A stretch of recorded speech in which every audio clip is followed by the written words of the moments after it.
23절까지 말씀입니다. 사무엘상 14장 1절에서 23절까지 말씀 우리 함께 읽겠습니다. 시작.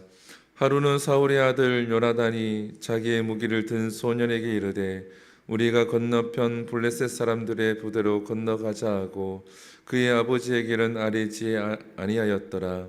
사불이 기브와 변돌이 미그론에 있는 석류나무 아래에 머물렀고 함께한 백성은 600명 가량이며 아이야는 에봇을 입고 거기 있었으니 그는 이가봇 형제 아히두베의 아들이요 비느하스의 손자요 실로에서 여호와의 제사장이 되었던 엘리의 증손이었더라. 백성은 요나단이 간 줄을 알지 못하니라. 요나단이 블레셋 사람들에게로 건너가려는 하는 어기 사이 이쪽에는 험한 바위가 있고 저쪽에는 험한 바위가 있는데 하나의 이름은 보세스요 하나의 이름은 세네라. 한 바위는 북쪽에서 mik바스 앞에 일어섰고 하나는 남쪽에서 게바 앞에 일어섰더라. 요나단이 자기 무기를 든 소년에게 이르되 우리가 이 할례 받지 않은 자들에게로 건너가자. 여호와께서 우리를 위하여 일하실까 하노라. 여호와의 구원은 사람이 많고 적음에 달리지 아니하였느니라. 무기를 든 자가 그에게 이르되 당신의 마음에 있는 대로 다 행하여 앞서 가소서.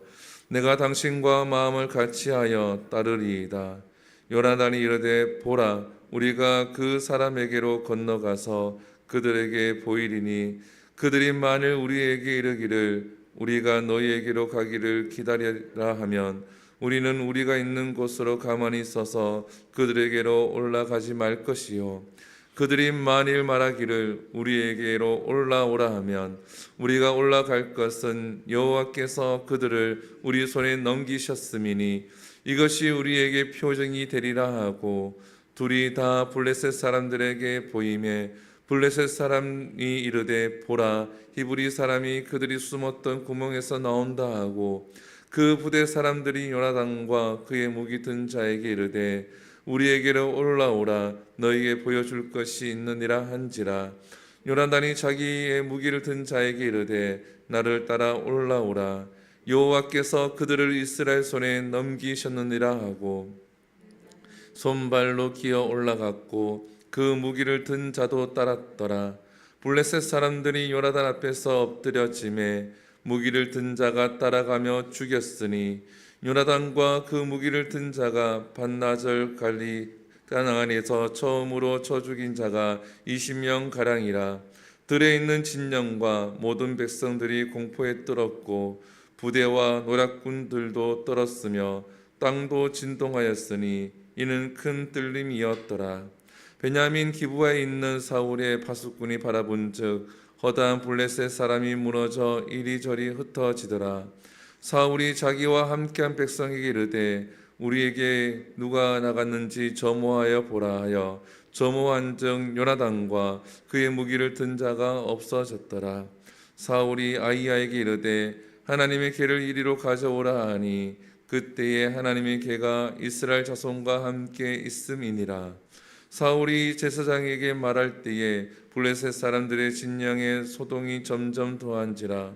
사울이 제사장에게 이르되 내 손을 거두라 하고 사울과 그와 함께한 모든 백성이 모여 전장에 가서 본즉 블레셋 사람들이 각각 칼로 자기의 동물을 치므로 크게 혼란하였더라. 전에 블레셋 사람들과 함께하던 히브리 사람이 사방에서 블레셋 사람들과 함께 진영에 들어왔더니 그들이 돌이켜 사울과 요나단과 함께한 이스라엘 사람들과 합하였고 에브라임 산지에 숨어있던 이스라엘 모든 사람도 블레셋 사람들이 도망함을 듣고 싸우러 나와서 그들을 추격하였더라. 여호와께서 그날 이스라엘을 구원하심으로 전쟁이 벳아라원을 지나니라. 아멘. 할렐루야. 오늘 본문은 이제 요나단에 의해서 이제 전쟁에서 승리하는 그러한 부분입니다. 분명히 이제 이스라엘은 다 도망가고 600명만 남았습니다. 그 이유가 이제 전쟁에서 이제 피할 수밖에 없는 이유가 사울 왕이 하나님 말씀에 순종하지 아니했고 또 사무엘 선지자도 자기 집으로 돌아가고 더 이상 이제 어떻게 할 수 없는, 그리고 남아있는 백성은 600명만 남아있고 블레셋은 모래알 같이 정말 많은 군대가 이스라엘 군대 앞에 진을 치고 있고 어찌할 수 없는 상황에 사울의 아들 요나단의 이야기가 오늘 본문에 등장을 합니다. 이 요나단이 블레셋 진영으로 가기로 결심을 하죠. 그래서 자기 무기를 든 자와 함께 가려고 합니다. 근데 우리가 생각을 해보면 이 요나단이 특수 임무, 그러니까 혼자서 100명을 담당해내고 정말 뭐 람보라든지, 우리 전 세대는 람보니까 람보라든지 정말 무기 하나로 많은 사람들을 제압할 수 있는 그러한 고도에 훈련된 사람은 아니다라는 겁니다. 그냥 사울 왕의 아들이고 무기를 들고 있는 정도인데 이 요나단이 적진으로 들어갈 것을 결단을 합니다. 근데 그 결단이 그냥 결단하는 것이 아니라 이유가 있다라는 거예요. 그 이유가 오늘 본문 6절에 보면 기록을 하고 있습니다. 6절에 보면 이렇게 기록하고 있죠. 요나단이 자기 무기를 든 소년에게 이르되 우리가 이 할례 받지 않은 자들에게로 건너가자. 여호와께서 우리를 위하여 일하실까 하노라. 여호와의 구원은 사람이 많고 적음에 달리지 아니하였느니라. 이 요나단이 무기 든 자에게 이야기하면서 우리가 가야 되는데 여호와께서 도우실까 한다. 근데 전쟁에서 승리하는 이유는 군사가 많고 군대가 많고가 아니라 하나님께 달려있다라는 것을 그 무기 든 자에게 이야기하면서 자기 고백을 하는 겁니다. 이러한 믿음이 있었기에 상식적으로는 말도 되지 않는 영화와 같은 일을 요나단이 실행으로 옮깁니다. 사랑하는 성도 여러분, 우리에겐 때로는 이러한 담대함도 필요합니다. 우리가 기도하면서 조심스럽게 가는 것도 맞고 늘 하나님께 기도해야 합니다. 그런데 때로는 하나님이 우리에게 이러한 담대함을 요구를 하는데 그냥 맹목적인 담대함이 아니라 우리의 믿음이 거기에 이르렀을 때에 담대함이 있어야 한다라는 겁니다. 믿음도 있지 않은데 담대함으로 나가는 것이 아니라 정말 그 하나님을 내가 온전히 의지하고 믿느냐라는 거예요. 온전히 믿고 나아가면 두려움과 떨림은 있지만 하나님이 일하신다라는 겁니다. 이와 같은 사람이 이 요나단의 친구가 다윗이 그렇지 않습니까? 골리앗과 싸울 때도 마찬가지죠. 이 골리앗과 싸우는데 다윗이 사울 왕이 주는 그 갑옷을 다 마다하고 무기를 마다하고 이 다윗도 만군의 여호와 하나님을 의지해서 골리앗 앞에 나아갑니다.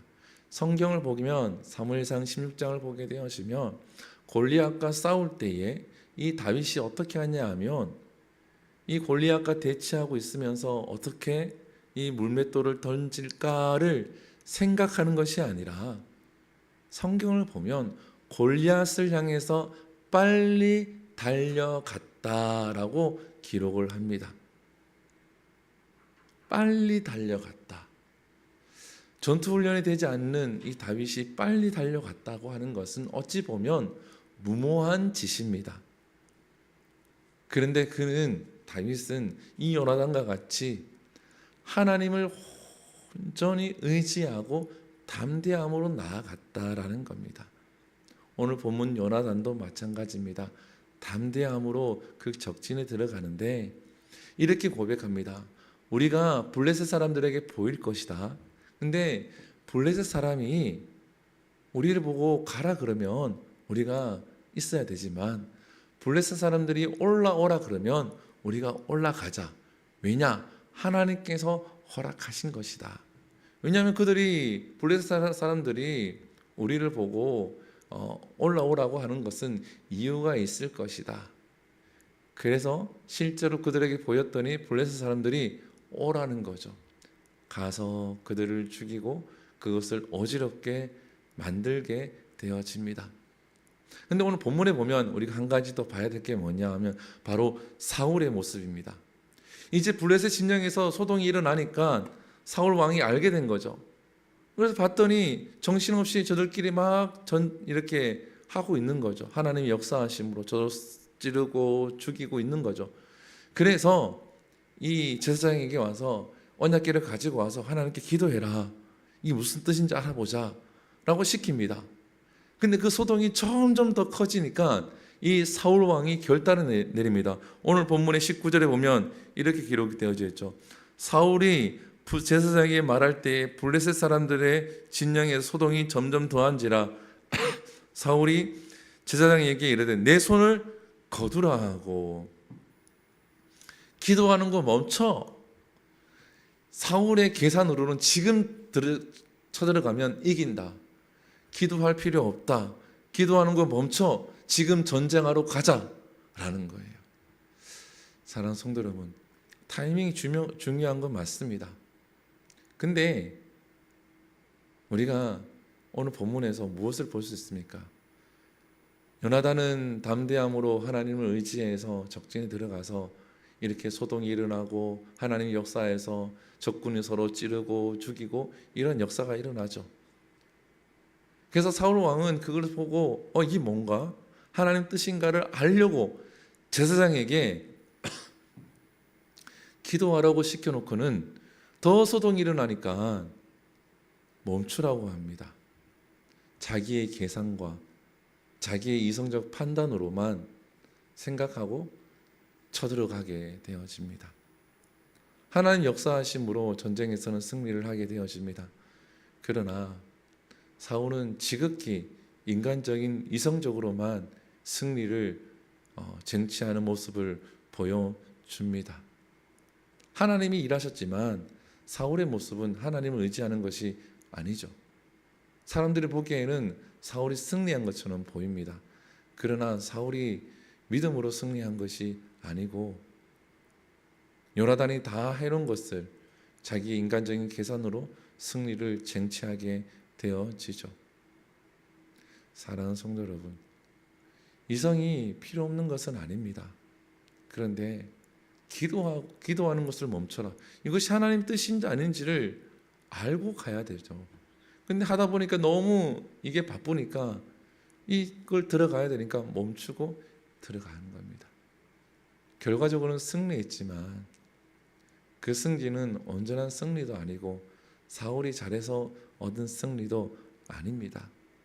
우리가 요나단과 사울의 모습을 보면서 우리의 믿음이 어느 방향으로 가야 할지, 우리의 신앙이 어느 방향으로 가야 할지를 우리가 조금 고민해 보아야 합니다. 분명히 하나님 역사가 있었습니다. 둘 다 승리했고 결과는 좋았습니다. 근데 그 원인은 요나단에게 있었다라는 거죠. 우리 가정에서 믿음의 사람이 내가 되어지고 기도하며 나아갈 때에 한 사람으로 인해서 가정이 승리하게 되어지고 교회가 승리하게 되어지고 나라가 승리하게 되어질 줄 믿습니다. 이런 요나단과 같은 믿음을 가진 우리 모두가 되기를 축복합니다. 기도하겠습니다. 사랑과 은혜가 풍성하신 하나님, 오늘 요나단의 모습과 사울의 모습을 함께 보았습니다. 정말 말도 되지 않는 환경 속에서 요나단이 믿음을 가지고 고백하고 담대함으로 나아갑니다. 그냥 무모함이 아니라 하나님을 온전히 의지하고 하나님을 온전히 믿으며 나아가는 담대함으로 나아갑니다. 하나님께서 그 요나단의 믿음을 보시고 역사하신 것과 같이 하나님, 때로는 우리에게 담대함이 필요할 때가 있습니다. 온전히 하나님만 의지하고 담대함으로 결단하며 나아갈 때에 요나단에게 역사하셨던 그 하나님, 우리 삶 가운데도, 우리 성도의 삶 가운데도 역사하여 주시옵소서. 하나님, 눈앞에 인간적인 계산으로 될 때가 있고 하나님, 인간적인 계산이 앞설 때가 있습니다. 하나님, 그때에 기도하고 있다면 기도하는 것을 멈추지 않고 끝까지 기도함으로 하나님의 뜻을 구하고 하나님의 뜻을 따를 수 있는 우리 모두가 되게 하여 주시옵소서. 이 모든 것 살아계신 예수님 이름으로 기도드립니다. 아멘. 주기도문 예배를 마칩니다. 하늘에 계신 우리 아버지여, 이름이 거룩히 여김을 받으시오며 나라의 임하옵시며 뜻이 하늘에서 이루어진 것 같이 땅에서도 이루어지리이다. 오늘날 우리에게 일용할 양식을 주시옵고 우리가 우리에게 죄 지은 자를 사하여 준 것 같이 우리 죄를 사하여 주옵시고 우리를 시험에 들게 하지 마시옵고 다만 악에서 구하시옵소서. 되게 나라와 권세와 영광이 아버지께 영원히 있사옵나이다. 아멘. 우리 시간 함께 기도합니다. 말씀을 기억하시면서 기도하시고 이 나라를 위해서 기도하시고 전쟁이 종식될 수 있도록, 세계 곳곳에 전쟁이 종식될 수 있도록 기도하시고, 교회를 위해서 기도할 때는 우리 한우 지아미를 위해서, 한나이 어린이를 위해서, 김목자 권사님을 위해서 함께 기도해 주시고 교회의 성전 문제가 잘 해결될 수 있도록 기도하신 후에 자유롭게 기도하도록 합니다. 우리 주여 한번 부릅니다. 주여